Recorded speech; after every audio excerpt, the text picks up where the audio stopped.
Hello, gang.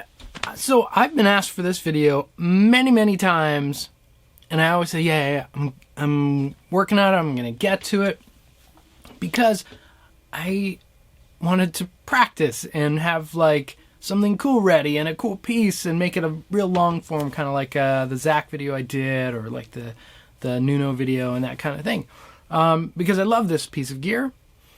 But you know, I'm busy at work and with family and all the crazy madness in the world that's going on, so I don't get to practice quite as much as I would like, but I'm just gonna do it anyway. So here it is.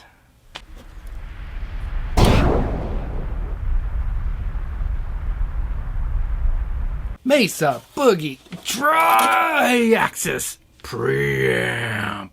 Look at this thing. It is absolutely humongous. It's huge. Huge. Really an incredible feat of engineering that they fit, well, let's say 8 channels into this thing in a single rack space. Granted, it's the longest and the biggest preamp I've got. I mean, it's so crazy. In the back, we'll just start in the back. You've got 5 tubes, so maintenance on this is can be pricey, but I love that it's easy access. That's really great. When I got this one, you could see it is kind of wumped up.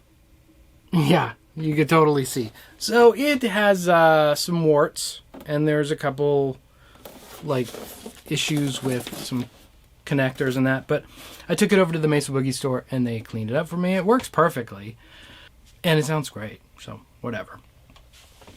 Okay, so this bad boy came out around late 91, the first Triaxis, and you know, that's kind of the end, but the big part of the rack zone.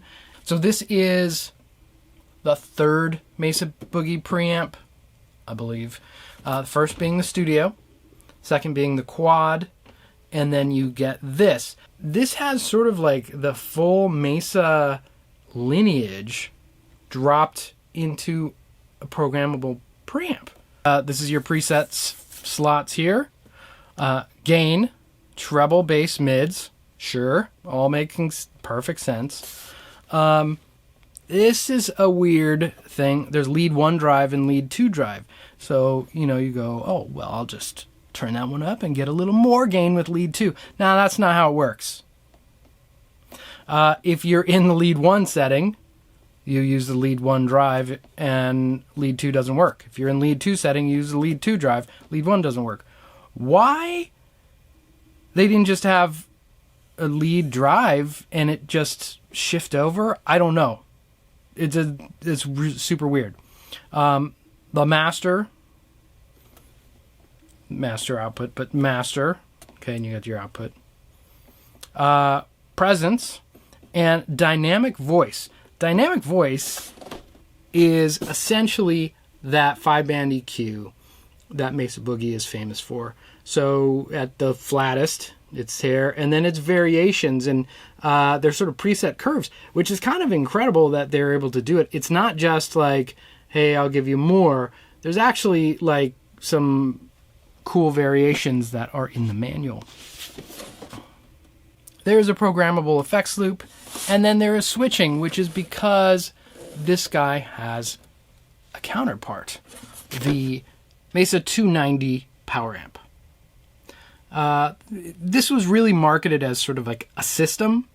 So with the switching in the Triaxis, that'll go into the power amp, and this power amp has 3 modes. I mean, when have you heard of a power amp having modes, really? If you want access to these settings, they didn't put a switch on the front of the power amp. You have to have a switching system or run the Triaxis with the extra cables coming out.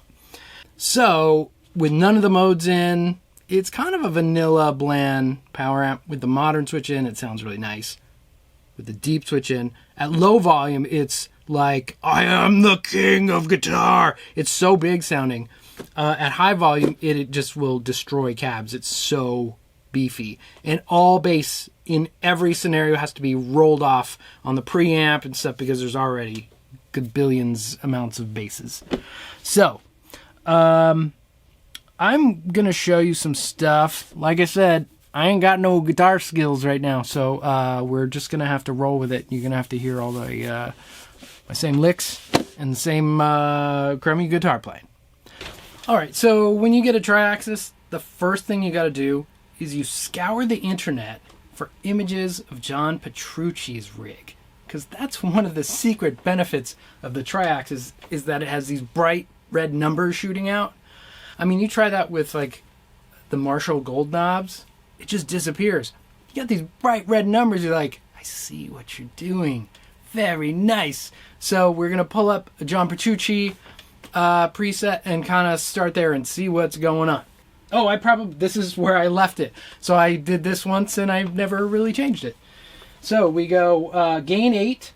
This sort of sets the gain stage.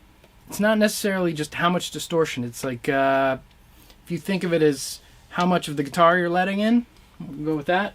Treble, 5/5. That's a nice balance. Middle, we'll go 5 because maybe he had a lead setting going. Bass, 3/5. That might actually be way too high once you get the dynamic voice and maybe the deep setting going.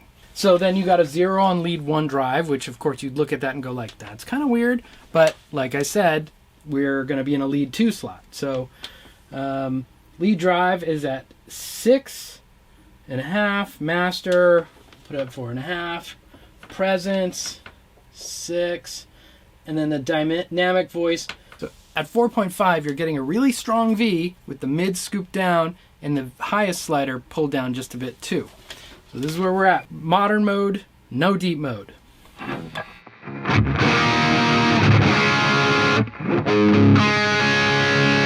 And no tuning.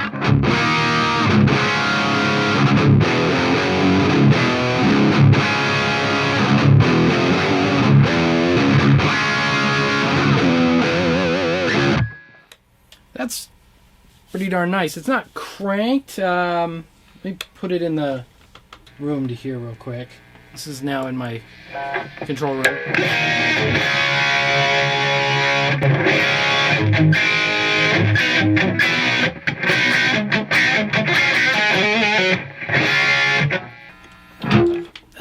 That's a nice playable volume. It's not insanely loud though.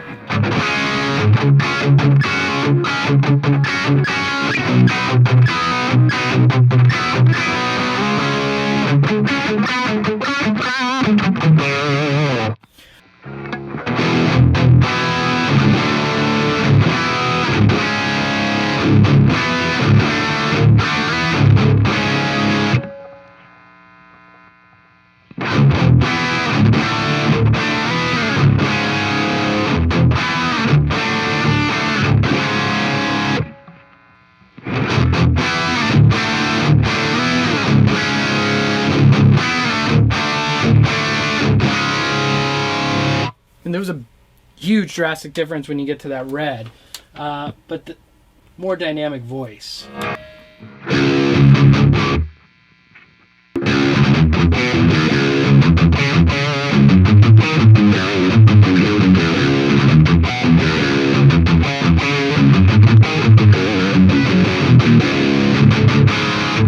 So I think that's where you start to have to pull down the bass. I mean, it really sort of hurts my soul to have the bass number at like 2. It's a hard thing to kind of internalize, but it's what you got to do to get a little extra tightness.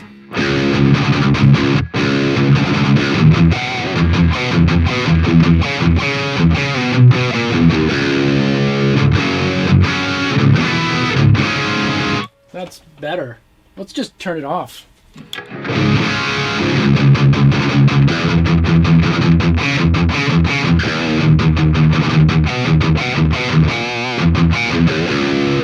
That's better. It sounds good. So you're kind of doing a lot of give and take between the dynamic voice and the bass setting. I'll pull some mids down here too.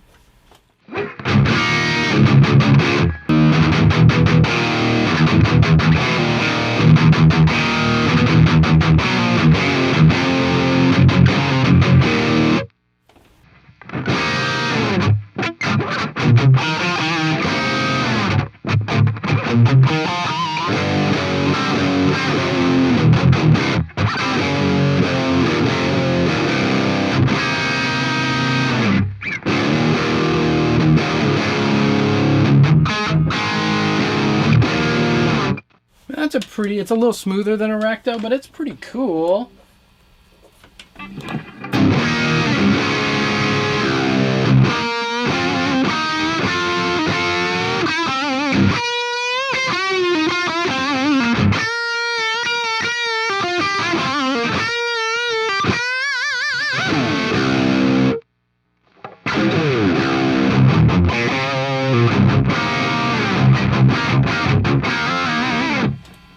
A lot fatter, a lot more Mesa.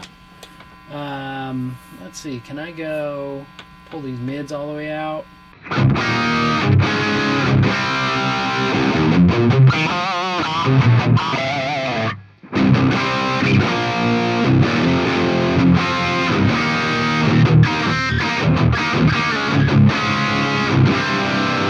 Pull the bass down. Now this is such a silly setting. You've got gain and you've got a little bit of treble and everything else is kind of at 0.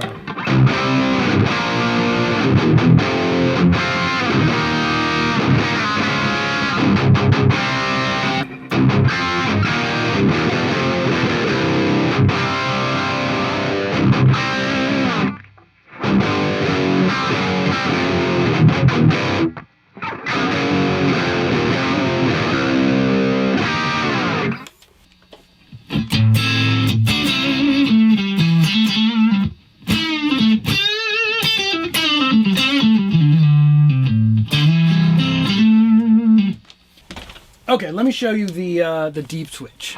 This is regular modern. We're in the 2C plus kind of mode. Let's, we're good. Everything's cool. Now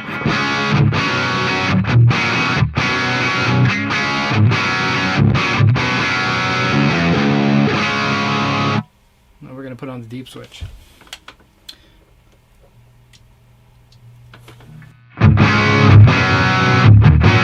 I mean, you can't A-B it.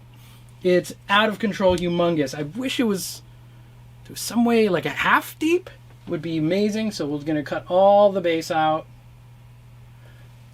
Turn the dynamic voice off a little bit.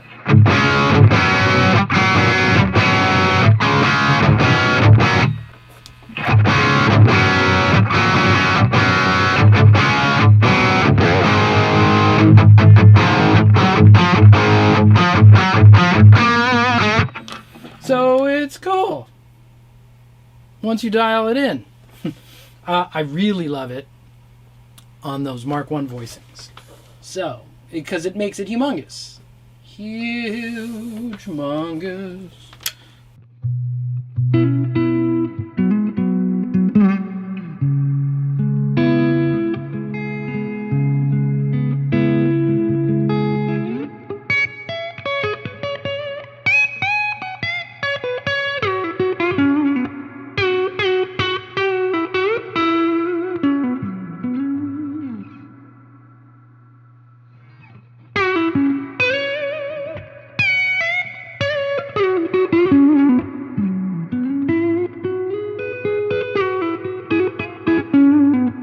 So if you like your single notes to be big, that's where you want to look. Deep and like that the Mark 1 stuff, you plug in a telly.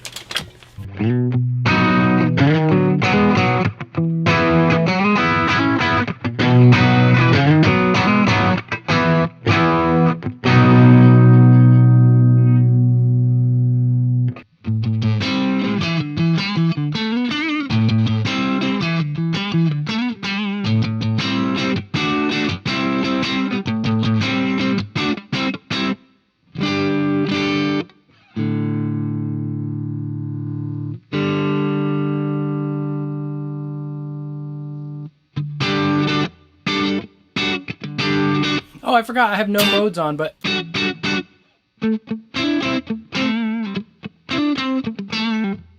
so that's kind of it. I love this preamp. It's great.